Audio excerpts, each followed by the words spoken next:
quem foi Michael Hutchence e por que ele tirou a própria vida.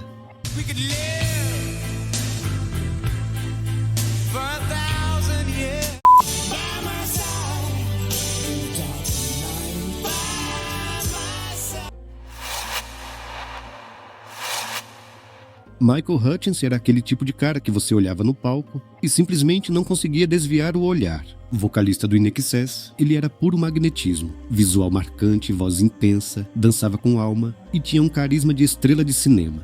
Nos anos 80 e 90, ele era tipo o rockstar perfeito, beleza, atitude, talento. E o INXS explodiu no mundo inteiro, vendendo milhões de discos. Era o tipo de banda que colocava todo mundo para dançar e pensar.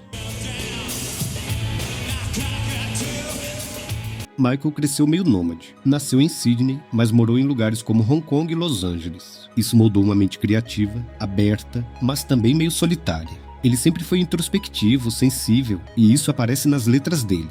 A falta de raiz talvez tenha feito ele buscar no palco lugar onde ele se sentia em casa. E ali, com o microfone na mão, ele se transformava. O auge veio nos anos 80, principalmente com o álbum Kick, lançado em 1987. Imagina só, Need You Tonight, Devil Inside, New Sensation, Never Tear Us Apart, tudo isso num só disco.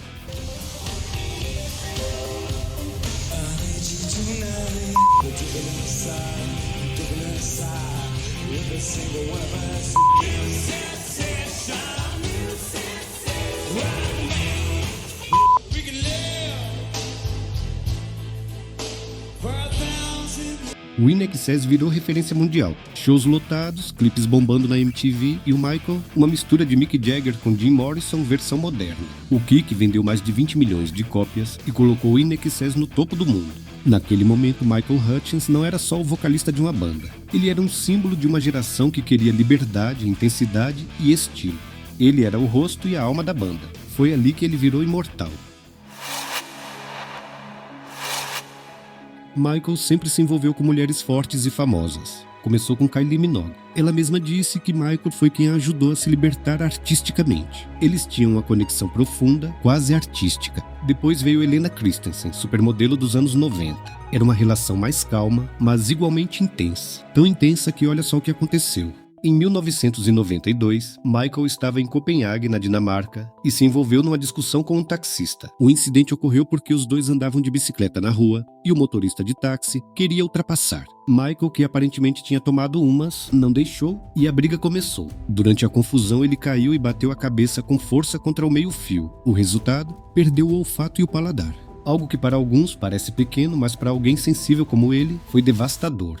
Pior, segundo pessoas próximas, ele mudou radicalmente depois disso. Ficou mais impulsivo com crises de raiva, depressão profunda e comportamento errático. Era como se aquele trauma tivesse desligado uma parte essencial da sua personalidade.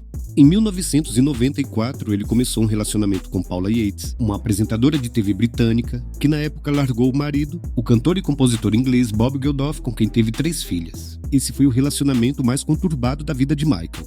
Eles viveram um amor apaixonado, mas cercado de drama, fofocas e muita exposição da mídia. Com Paula, Michael teve sua única filha, Tiger Lily, que virou seu grande amor. Mas o relacionamento foi marcado por brigas judiciais, críticas da imprensa e uma tensão constante. Essa história virou novela na imprensa britânica.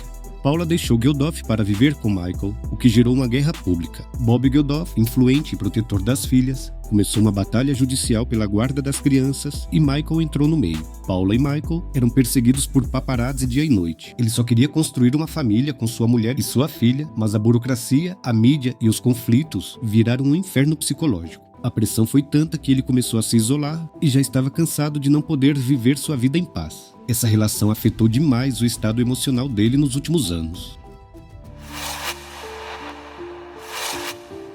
Os sinais da depressão estavam por toda parte. Michael começou a se fechar, ficava dias trancado em quartos de hotel, chorava com facilidade. Relatos de amigos próximos dizem que ele bebia muito, misturava remédios e tinha explosões de raiva. Ao mesmo tempo, ele era extremamente carinhoso com a filha, mas se sentia impotente diante da possibilidade de perdê-la ou de não vê-la com frequência. A carreira também já não era como antes, e a soma de tudo gerou um colapso emocional silencioso, mas muito real.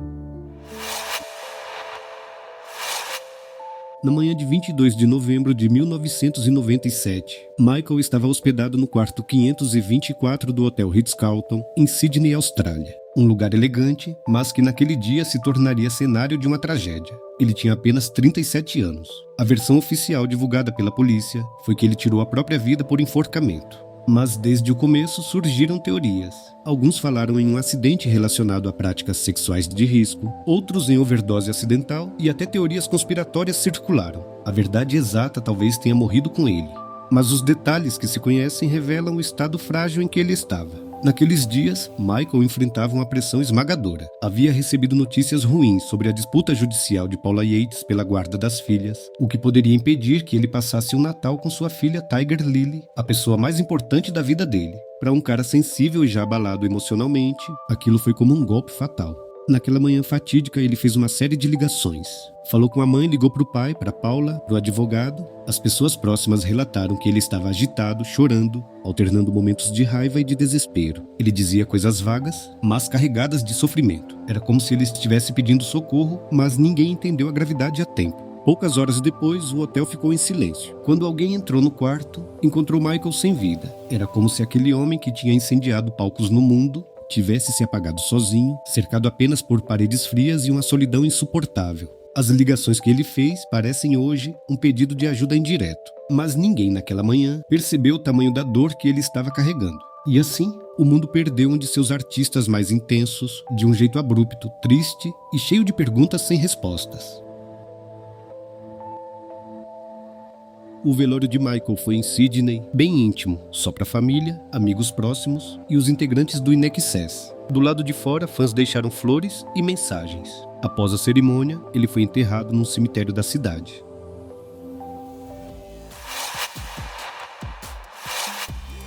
A morte de Michael paralisou o INXS. Eles tentaram seguir com outros vocalistas, mas nunca mais foi a mesma coisa. A banda perdeu sua alma, porque na real, Hutchins era o centro emocional e criativo do grupo. O cenário musical também sentiu. Muita gente que cresceu ouvindo o INXS ficou em choque. Sua morte virou símbolo de como até os artistas mais brilhantes podem carregar dores invisíveis. Sabe outro fato extremamente triste que aconteceu? A morte da Paula Yates aos 41 anos. No dia 17 de setembro de 2000, ela foi encontrada morta no quarto em sua casa em Londres, depois de ter usado heroína.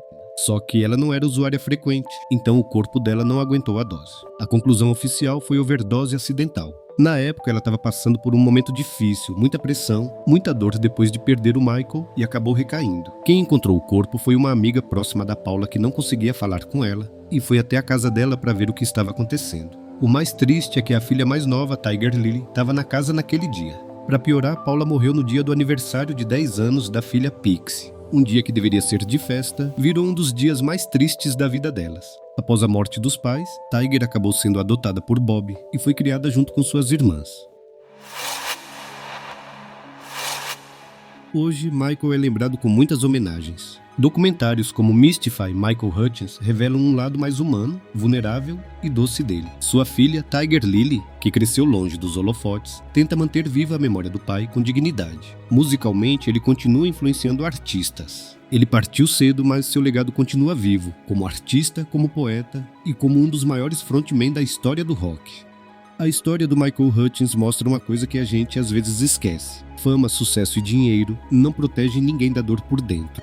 Ele era aquele cara magnético, cheio de energia no palco, mas por trás disso tinha um cara sensível, cheio de pressão, vivendo dramas pessoais e lutando contra a própria mente. A depressão não escolhe, ela pode atingir qualquer um. E muitas vezes a pessoa até dá sinais, como o Michael deu, mas a gente não percebe na hora. Então fica a lição, presta atenção em quem você ama. Pergunta de verdade como a pessoa tá. E se você mesmo não tá bem, procura ajuda.